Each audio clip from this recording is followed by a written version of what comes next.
आज का टॉपिक हमारा है कंस्ट्रक्टर। कंस्ट्रक्टर का मतलब क्या होता है। लास्ट क्लास में जब मैंने आपको क्लास और ऑब्जेक्ट्स पढ़ाए थे तो उसमें हमने ये देखा था कि जो भी हम कोई क्लास बनाते हैं, क्लास के जितने भी मेथड्स होते हैं उनको एक्सेस करने के लिए हमें ऑब्जेक्ट बनाना पड़ता है,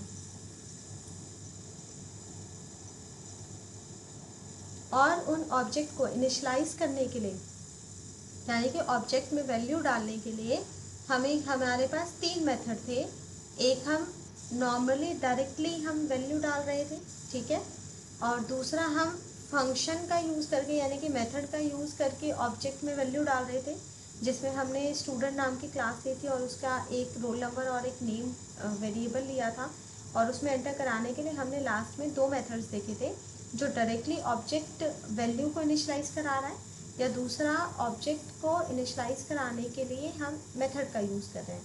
थर्ड उसमें तरीका होता है कंस्ट्रक्टर, कि कंस्ट्रक्टर के थ्रू से भी हम ऑब्जेक्ट को इनिशलाइज करा सकते हैं। अब कंस्ट्रक्टर क्या होता है जावा में या ऑब्जेक्ट ओरिएंटेड प्रोग्रामिंग में, कंस्ट्रक्टर बहुत इंपॉर्टेंट है कि constructor is a block of code similar to method. Constructor बिल्कुल मेथड की तरह होता है। It is called when an instance of object is created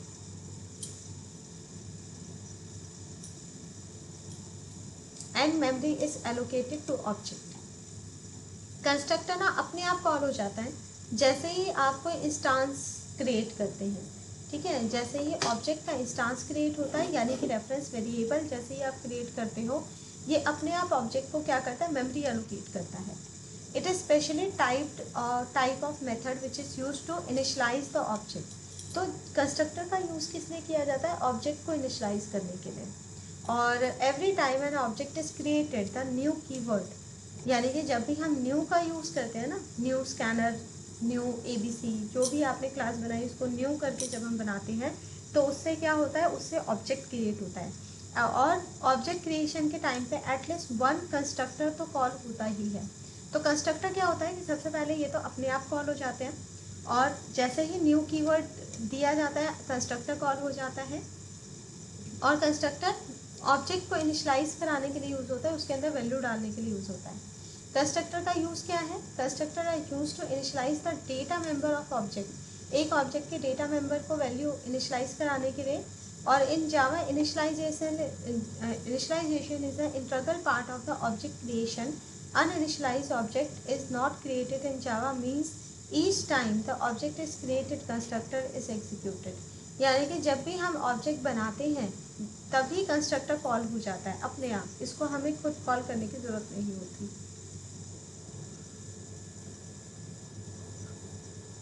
it is a class does not contain any constructor. अगर एक class यानी कि अभी तक हमने जितने भी क्लासेस बनाई उसमें अभी तक हमने कंस्ट्रक्टर नहीं बनाया था, हमने कोई दूसरा मेथड बनाया है या फिर मेन मेथड बनाया है, तो then the default constructor is provided by the compiler at the time of compilation. यानी कि जो जावा है, जावा में जो जेआरई है, जेआरई आपको अपने आप ही मतलब जेवीएम जो है आपको एक डिफ़ॉल्ट कंस्ट्रक्टर प्रोवाइड करता है जैसे ही आप एक क्लास बनाते हो। If the class contain the parameter and the default constructor is not provided by the compiler।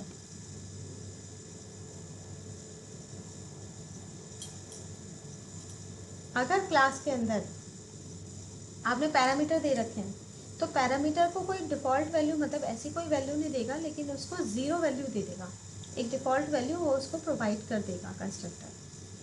Constructor के क्या रूल हैं, constructor is a special member of the class, it has the same name of the class. Constructor का नाम जो होता है वो class के नाम पे होता है।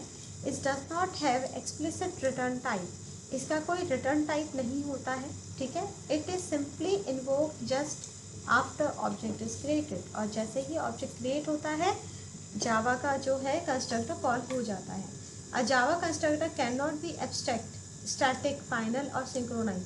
यानी कि जावा का जो कंस्ट्रक्टर है उसका कोई भी मतलब आगे आप कोई कीवर्ड नहीं लगा सकते, एब्स्ट्रैक्ट हो गया, स्टैटिक हो गया, फाइनल हो गया, या सिंक्रोनाइज हो गया, कुछ भी।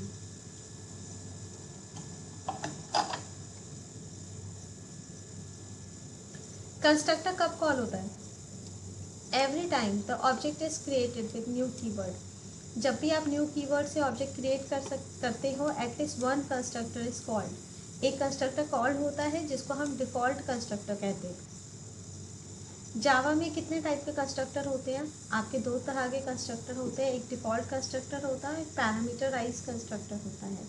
तो डिफ़ॉल्ट कंस्ट्रक्टर का मतलब है does not have any parameter. Default constructor में कोई पैरामीटर्स नहीं होते, ठीक है। और पैरामीटराइज के अंदर पैरामीटर्स होते हैं। अब कंस्ट्रक्टर कैसे क्रिएट करते हैं वो बताती हूँ। जैसे मान लो एक क्लास बनाई, आपने क्लास लिखा और इस क्लास के नाम से ही आपने एक मेथड बना दिया, मतलब एक तरह से मेथड हो गया, बस इसका कोई रिटर्न टाइप नहीं है। और उसकी बॉडी में आपने कुछ लिख दिया, कोई मैसेज पास कर दिया। जैसे ही आप वो क्लास मतलब उसका एक ऑब्जेक्ट बनाओगे, तभी ये वाला जो कंस्ट्रक्टर है वो कॉल हो जाएगा, डिफ़ॉल्ट कंस्ट्रक्टर।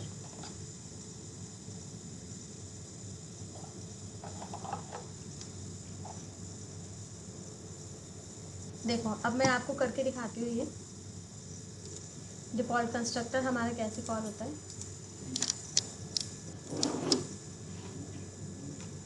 पहले हम एक क्लास बना देते हैं। मैंने एक कार नाम से एक क्लास बना दी, ठीक है।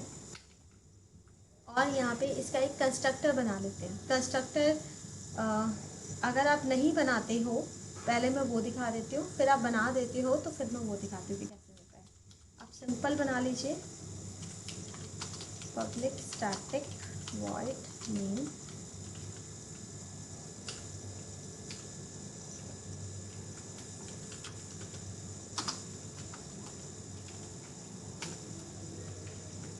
एक काम करते हैं, जो मेन फंक्शन है ना, इस मेन फंक्शन को हम किसी और क्लास में बना सकते हैं। नहीं चलिए इसी में बनाते हैं, कंफ्यूज हो जाएगी। और ये जो कार नाम की क्लास है, इसका एक ऑब्जेक्ट बना लेते हैं। कार है, C1 हमने एक ऑब्जेक्ट बनाया। C1 is a reference variable और car is an object. Okay, तो जैसे ही आपने सिर्फ इतना ही काम करा, यहाँ पे हम क्या बना रहे हैं, हमने एक क्लास बनाई, उसके अंदर मेन फंक्शन बनाया और उसके अंदर एक ऑब्जेक्ट क्रिएट करा। मतलब C1 is a reference variable और न्यू कार से आप एक ऑब्जेक्ट क्रिएट कर रहे हो। सेव कर दो और सेव करके इसको हम रन कर देते हैं। हम यहाँ पे कर देते हैं इस नाम से कंस्ट्रक्टर 1 नाम से हम इसको सेव कर देते हैं। रन करके देखिए, जावा सी कंस्ट्रक्टर 1 डॉट जावा। ओके, और फिर कार नाम की क्लास है तो जावा कार। तो अभी इसने क्या दिखाया, जैसे हमने रन करा तो इसने कुछ भी नहीं करा, ठीक है, कुछ भी प्रिंट नहीं करा, क्योंकि यहाँ पे कुछ प्रिंट करने के लिए नहीं है। लेकिन हमने सिस्टम आउट दिया ही नहीं इसमें। हाँ, हमने इसमें सिस्टम कुछ भी प्रिंट करने के लिए नहीं दिया। अब हम क्या बनाएंगे, अब हम इसका कंस्ट्रक्टर बनाएंगे। कंस्ट्रक्टर कैसे बनता है, जो भी क्लास का नाम होता है वही नाम लेके आप आगे ब्रैकेट्स लगा दें, जो फंक्शंस में या जो मेथड्स में लगाया जाता है। और यहाँ पर मैं एक मैसेज पास कर देती हूँ।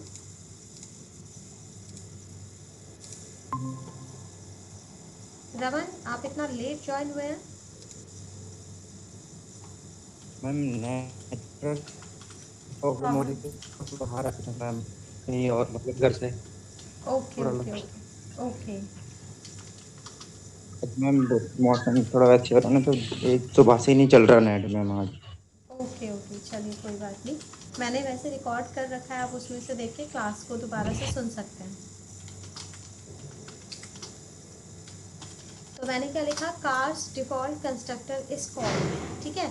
तो ये जो क्लास है, क्लास का अब ये डिफ़ॉल्ट कंस्ट्रक्टर बना दिया। अब ये कंस्ट्रक्टर कब कॉल होगा, ये कंस्ट्रक्टर जैसे ही ऑब्जेक्ट क्रिएट होगा ना तब कॉल हो जाएगा। अब मैं इसको दोबारा से कंपाइल और रन करती हूँ, फिर आप डिफरेंस देखिएगा। मैंने यहाँ पे कंपाइल करा, अगेन सेमीकोलन,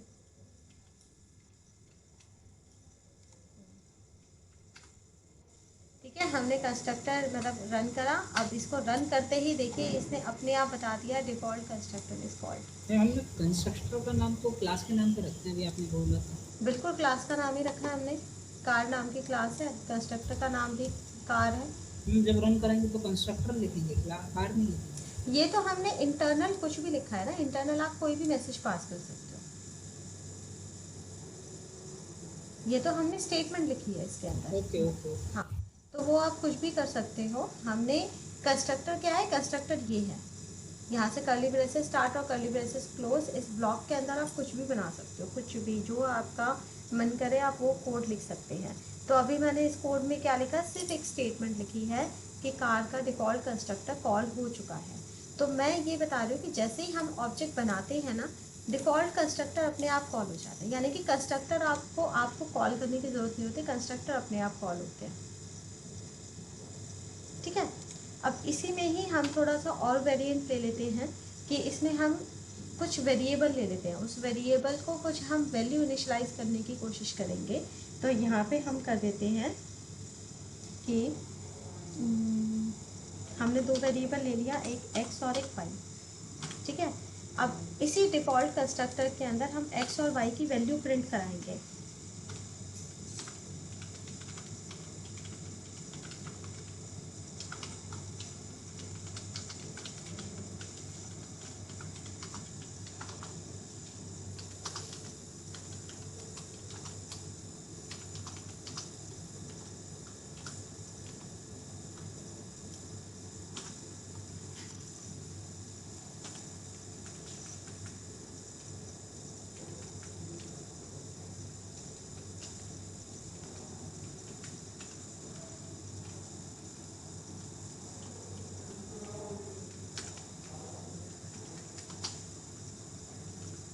ओके, तो हमने x और y की वैल्यू प्रिंट कराई। अब x और y के अंदर हमने कोई भी वैल्यू नहीं डाली थी, तो अब देखिए आउटपुट क्या आएगा। अब इसके बाद जब हम इसको कंपाइल रन कराएंगे तो देखो x की वैल्यू क्या दिखा रहा है, 0, और y की वैल्यू भी क्या दिखा रहा है, 0। लेकिन जबकि हमने यहाँ पे कहीं पे भी वैल्यू नहीं दी, x और y की कोई वैल्यू नहीं दी, तो x और y की वैल्यू फिर ये 0 0 कैसे दिखा रहा है। तो 0 0 इसलिए दिखा रहा है क्योंकि जावा में एक फीचर होता है गार्बेज कलेक्टर। तो गार्बेज कलेक्टर का काम क्या होता है कि कोई भी गार्बेज वैल्यू वो नहीं आने देता। तो x और y की जो डिफ़ॉल्ट वैल्यू आई वो डिफ़ॉल्ट वैल्यू 0 0 वैल्यू ही आई। तो ये होता है डिफ़ॉल्ट कंस्ट्रक्टर, जिसके थ्रू से हम एक डिफ़ॉल्ट वैल्यू या डिफ़ॉल्ट मैसेज पास कर रहे हैं। ठीक है, कंस्ट्रक्टर।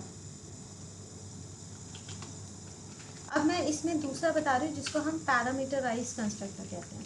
तो पैरामीटराइज कंस्ट्रक्टर हमारा कैसे बनता है, सेम हमने यहाँ पे दिया और अब यहाँ पे दो पैरामीटर ले लेंगे। जैसे मैंने ले लिया इंट a और यहाँ पे इंट b।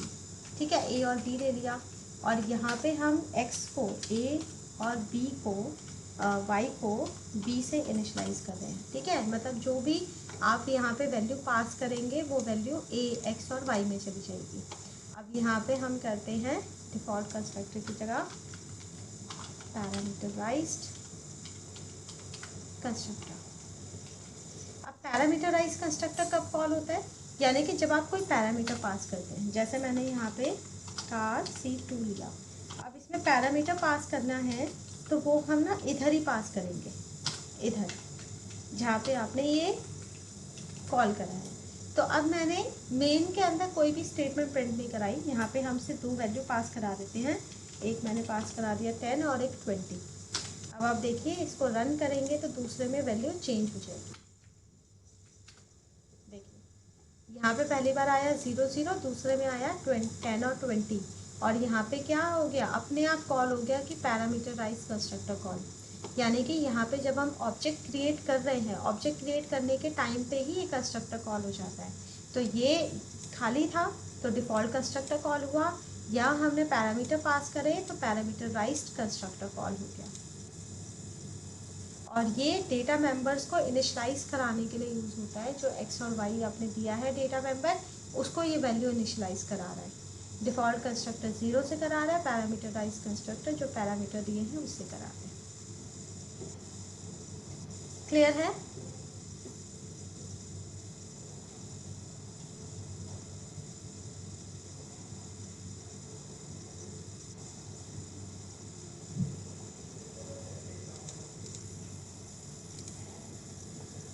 ओके, तो इस तरह से हम इसमें करा सकते हैं। ठीक है, अब ये जो एग्जांपल है यहाँ पे एक क्लास ली है और हमने कंस्ट्रक्टर से क्या करा और ये जो बाद वाले से हमने क्या करा, मतलब हमने दो तरह के कंस्ट्रक्टर बनाए हैं। एक हमारा कंस्ट्रक्टर है डिफ़ॉल्ट और हाँ। दूसरा जो हमने कंस्ट्रक्टर बनाया है वो पैरामीटराइज्ड बनाया है, जिसमें हम पैरामीटर पास कर रहे हैं। तो इसमें ये जो कॉल हो रहा है इस लाइन से हमारा डिफ़ॉल्ट कंस्ट्रक्टर कॉल हो रहा है, क्योंकि न्यू कार जो हम कर रहे हैं, ये जो कार है ये बेसिकली कंस्ट्रक्टर ही कॉल हो रहा है। और कंस्ट्रक्टर अपने आप कॉल होता है। जैसे कंस्ट्रक्टर को हमने पहले बताया था कि उसको कॉल करने की ज़रूरत नहीं होती। तो यहाँ पे अगर आपने कोई वैल्यू पास नहीं करी तो ये डायरेक्टली इस वाली लाइन को एग्जीक्यूट कर जाएगा। ठीक है, डिफ़ॉल्ट और गार्बेज कंस्ट्रक्टर वैल्यू उठाएगा। गार्बेज वैल्यू नहीं उठाए, गार्बेज वैल्यू होती ही नहीं है, तभी तो आउटपुट 0 0 आ रहा है। अभी आपने कहा था ना कंस्ट्रक्टर गार्बेज वैल्यू उठाएगा, तभी तो गार्बेज 0। कलेक्टर होता है इसके अंदर गार्बेज कलेक्टर होता है जो गार्बेज वैल्यू आने नहीं देता। आपकी आवाज़ कट गई थी, दोबारा बोलेंगे? इसमें गार्बेज कलेक्टर होता है जो वेरिएबल में गार्बेज वैल्यू नहीं आने देता। हम जैसे कि हम जिस दूसरे प्रोग्राम करते थे, हमें सम करना है, मल्टीप्लाई करना है, तो उसमें हम सबसे पहले लिख देते सम इक्वल्स टू 0। उससे कि ये होता है ना कि गार्बेज वैल्यू नहीं लेगा। हाँ, अगर मैम आप ये नहीं डिफ़ॉल्ट भी लिखें, कंस्ट्रक्टर वही काम कर रहा है कि गार्बेज वैल्यू नहीं लेने देगा। हाँ बिल्कुल वही। जैसे हम सम इक्वल्स टू 0 कर देते हैं, अगर आप 0 नहीं भी करते हैं ना तब भी जावा के अंदर कोई एक्स्ट्रा वैल्यू उसके अंदर नहीं आती है। बाकी सी और सी प्लस प्लस में वो गार्बेज वैल्यू ले लेगा, बट जावा के अंदर नहीं लेगा। जावा के अंदर गार्बेज वैल्यू नहीं लेता अपने आप, नहीं लेता है। बाकियों में ले लेता है, जैसे कि सी होगी, हाँ, सी प्लस हाँ, प्लस होगी, हाँ, हाँ। HTML CSS वगैरह। हाँ, HTML CSS तो नहीं, जावास्क्रिप्ट। हाँ, जावा से। रीज़न यही होता है क्योंकि जावा के अंदर आपका गार्बेज कलेक्टर होता है जो इसका स्पेशल फीचर है, जो वो गार्बेज वैल्यू आने ही नहीं देता। अब हमने पैरामीटराइज कंस्ट्रक्टर यूज़ करके हमने इसमें क्या बदलाव ला दिया? यहाँ पे हमने पैरामीटर पास कर दिए, यानी कि जो हमें वैल्यू देनी थी eight the time of object called, वो ऑब्जेक्ट की वैल्यू उसी वैल्यू से इनिशलाइज हो गई। मतलब हमने ऑब्जेक्ट को वैल्यू दे दी अब अपनी मर्जी से। तो बस ये पैरामीटर हमने पास कर दिए, यानी कि जो भी इसके क्लास के मेंबर्स वेरिएबल हैं उन मेंबर वेरिएबल को हमने वैल्यू दे दी। मैम इसने ऑटोमेटिकली x की वैल्यू 10 और y की वैल्यू 20 ले ली। हाँ, अगर हम यहाँ 3 या 4 वैल्यू दे देते तो यहाँ पे भी उतने ही होने चाहिए ना, पैरामीटर मैच करना चाहिए ना, जितने वैल्यू यहाँ पे है उतने ही वैल्यू होनी चाहिए, मैम एरर शो करेगा। बिल्कुल बिल्कुल। और फर्स्ट वैल्यू ये x है या y है, ये अपने आप डिसाइड करेगा। जैसे जो हमने int x value- और y हमने पहले लिया, तो ये पहले वाले को फर्स्ट प्रेफरेंस देगा। जो हमने पहले वैल्यू दी है वो पहले वेरिएबल में जाएगा, और ये Okay. पहला वेरिएबल हमारा इसमें जा रहा है X x और में, y। सेकेंड वैल्यू इसमें जा रही है और वो हमने y में इनिशियलाइज करी है।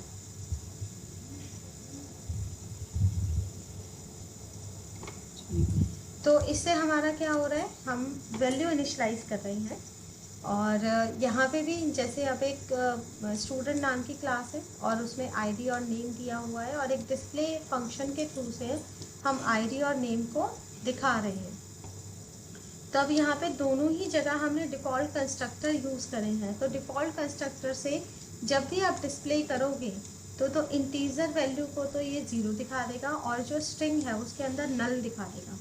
तो null is a default value of a string और 0 is the default value of integer.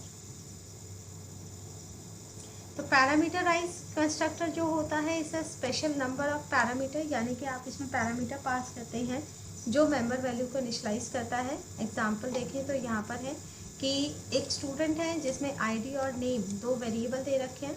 ये कंस्ट्रक्टर बनाया हुआ है पैरामीटराइज्ड, और आई और एन को वैल्यू दी गई है। आई की वैल्यू दी है आईडी में और एन की वैल्यू दी है नेम में। जब हम इसमें डिस्प्ले करेंगे तो क्या दिखाएगा, क्योंकि यहाँ पे जब कंस्ट्रक्टर बन रहा है तो उसी टाइम पे हमने वैल्यू पास करी है। जो वैल्यू पास करी वही ये मेंबर्स में इनिशलाइज हो जाएगी, और जब आप डिस्प्ले करोगे तो वही वैल्यू इसमें दिखाएगा। अब इसके बाद बात करते हैं कंस्ट्रक्टर ओवरलोडिंग। अब ये ओवरलोडिंग वर्ड का मतलब क्या है। Overloading in Java is a technique of having more than one constructor, यानी कि एक से ज़्यादा जब आप कंस्ट्रक्टर बनाते हैं तो वो हमारा क्या होता है, ओवरलोडिंग कहलाता है। लेकिन with a different parameters, parameter के लिस्ट अलग होनी चाहिए। ओवरलोडिंग आप मेथड ओवरलोडिंग कर सकते हैं, कंस्ट्रक्टर ओवरलोडिंग कर सकते हैं, तो बस उसमें नंबर ऑफ पैरामीटर्स अलग अलग होने चाहिए।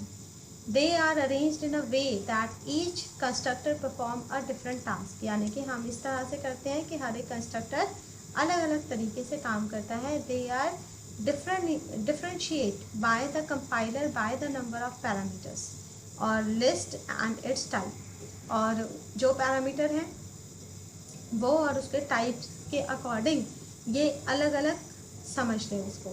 अ क्लास में contain the provide multiple constructor that constructor is overload, तो अलग अलग टाइप के कंस्ट्रक्टर होते हैं। कंस्ट्रक्टर जब डिफरेंट कंस्ट्रक्टर आ जाते हैं तो उसको कंस्ट्रक्टर ओवरलोडिंग कहते हैं।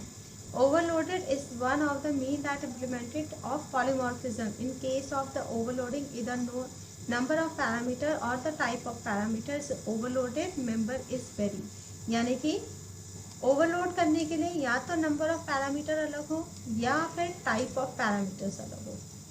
ठीक है, अब ये भी मैं आपको दिखा देती हूँ कि पैरामीटर हम किस तरह से हम करते हैं। एग्जाम्पल देखें, वैसे अगर आप इस पैरामीटर और कंस्ट्रक्टर दो अलग अलग चीजें हैं।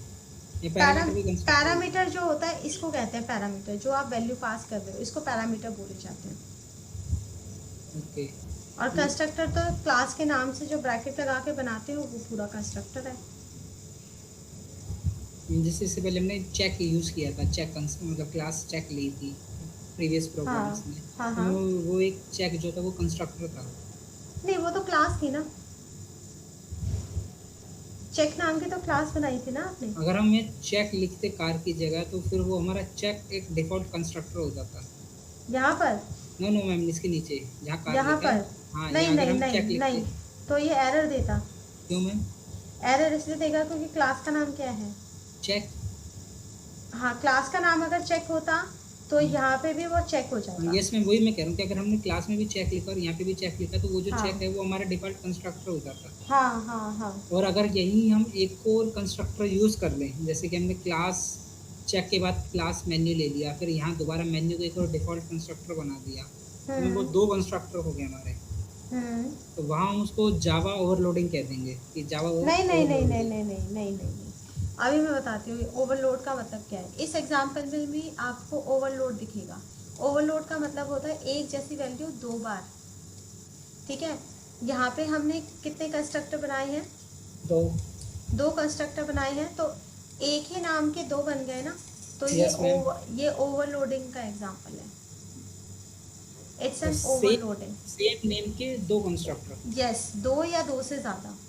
मुझे लगा कि अलग अलग क्लास के अलग अलग कंस्ट्रक्टर हमने बना दिए तो उससे जावा। नहीं नहीं नहीं, हमने ये वाला एक क्लास बनाया था, नहीं ये सामने ये वाला नहीं था जो हमने लास्ट टाइम आपको कराया था, जिसमें ये पॉलीमॉर्फिज्म। ये देखिए, ये भी आपका क्या है, जैसे यहाँ पे हमने जो लास्ट ये जो प्रोग्राम किया था इसमें सम नाम के कितने फंक्शन बने हुए हैं? दो फंक्शन, दो। ठीक है, हाँ, सम इंट ए इंट बी। हाँ, ये दो फंक्शन बने हैं और यहाँ पे नहीं, सम नाम के दो फंक्शन बने हैं और इसमें दो वेरिएबल पास हैं और इसमें तीन वेरिएबल पास है, यानी कि इनको पैरामीटर कहते हैं। तो यहाँ पे जब सेम नाम के मल्टीपल फंक्शन बनते हैं, ये अलग अलग फंक्शन बने हुए हैं ना, तो हम इसको कहेंगे मेथड ओवरलोडिंग। यहाँ पे हो रहा है मेथड ओवरलोडिंग। ठीक है, जब हम अलग मेथड बना रहे हैं और सेम नाम से बना रहे हैं लेकिन उनके नंबर ऑफ पैरामीटर्स जो हैं वो अलग अलग हैं, तो यहाँ पे ये मेथड ओवरलोडिंग हो रही है क्योंकि एक साथ हमने एक से ज़्यादा सेम नाम के फंक्शन बनाए हैं। मैम, ये वॉइड सम फंक्शन है। हाँ, वॉइड सम फंक्शन है। इंट ए और इंट बी ये है पैरामीटर्स। मैम, अगर इसमें हमें कंस्ट्रक्टर लगाना हो तो हमें ऐड के नाम का कंस्ट्रक्टर बनाना पड़ेगा। बिल्कुल बिल्कुल बिल्कुल, इसमें बनाना है तो हमें ऐड के नाम का कंस्ट्रक्टर बनाना पड़ेगा। जब भी बनेगा कंस्ट्रक्टर क्लास के नाम से बनेगा। बिल्कुल। और फंक्शन की वैल्यू अगर हम बार बार, जैसे कि वॉइड सम आप यहाँ पे हमने दो बार कर रखी है, हाँ, तो उसको हम जावा ओवरलोडिंग कहते हैं। Function overloading. अच्छा, उसको हम फंक्शन ओवरलोडिंग कहेंगे। हाँ, अगर सेम ऐड नाम के दो कंस्ट्रक्टर बना के हमने काम किया तो उसको हम जावा ओवरलोडिंग कहेंगे। Constructor overloading. जावा ओवरलोडिंग कोई वर्ड नहीं है। ओके कंस्ट्रक्टर ओवरलोडिंग, ठीक है। तो कंस्ट्रक्टर अगर अगर मल्टीपल कंस्ट्रक्टर बना रहे हैं तो वो कंस्ट्रक्टर ओवरलोडिंग हो गया। सेम नाम से अलग अलग फंक्शन बना रहे हैं तो जावा में फंक्शन को मेथड बोलते हैं, तो मेथड ओवरलोडिंग होता है ये।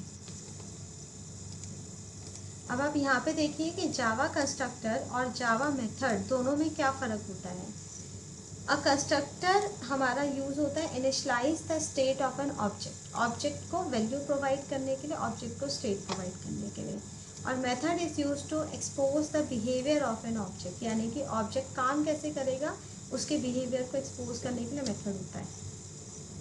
Constructor must have one return type, यानी कि not have a return type.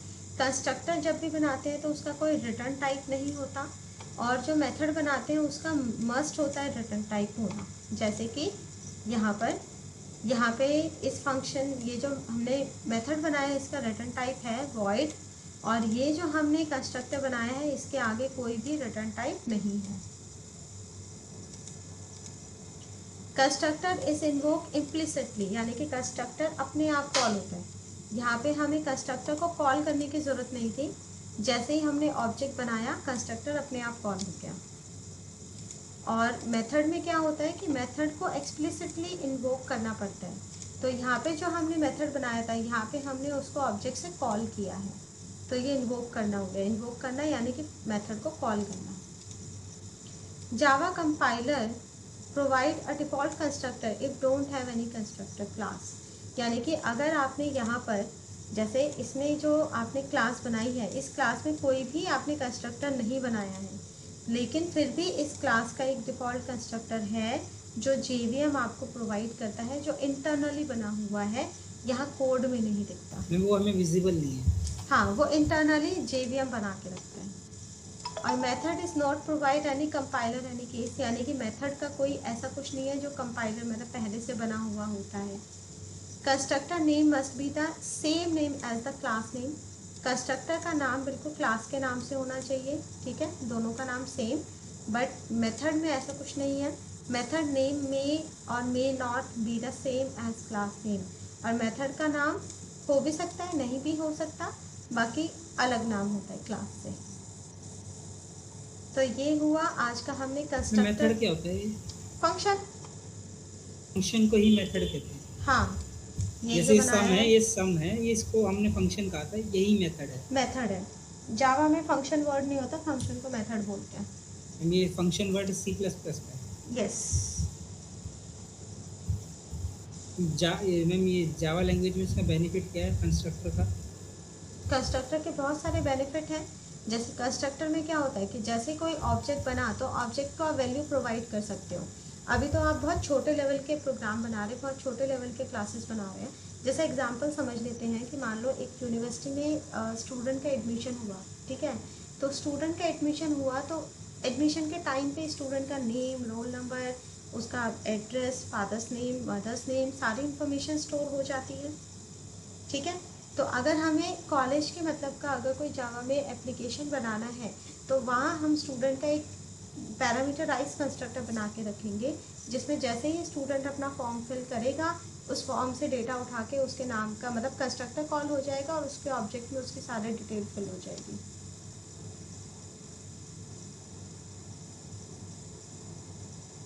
Value constructor की इनिशियलाइज कोई करें। लिमिट है या ये काफ़ी सारे हैं या कुछ लिमिटेड ही है कंस्ट्रक्टर? नहीं, कंस्ट्रक्टर बस यही होते हैं। आपका डिफ़ॉल्ट कंस्ट्रक्टर होता है या पैरामीटराइज कंस्ट्रक्टर होता है?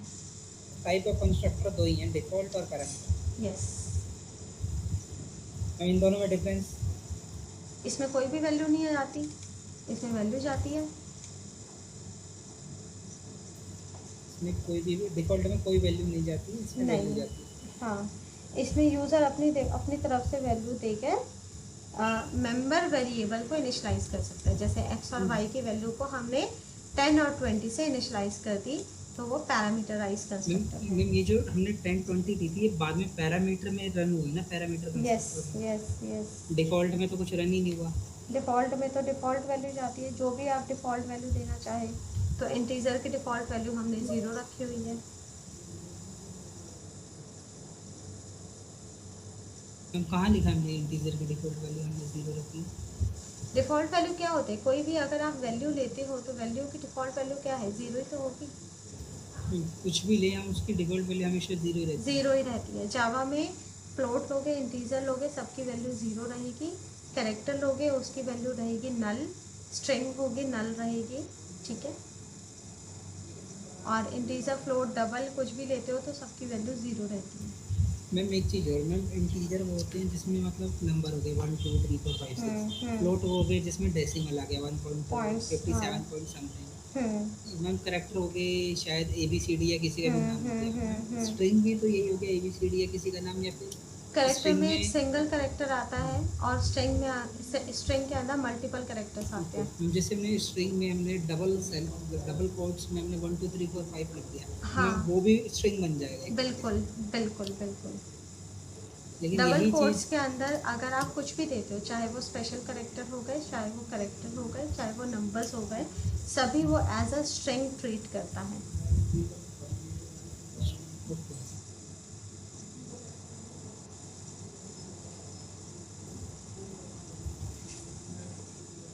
ओके, चलिए तो कंस्ट्रक्टर की क्लास आज क्लोज करते हैं। मतलब कंस्ट्रक्टर की क्लास अपने कर ली, इसको आप प्रैक्टिस करिएगा, जो भी इशू मैम वो आएंगे आप देख लास्ट वाले जो असाइनमेंट थे आपके सारे सबमिट कर दिए मैंने।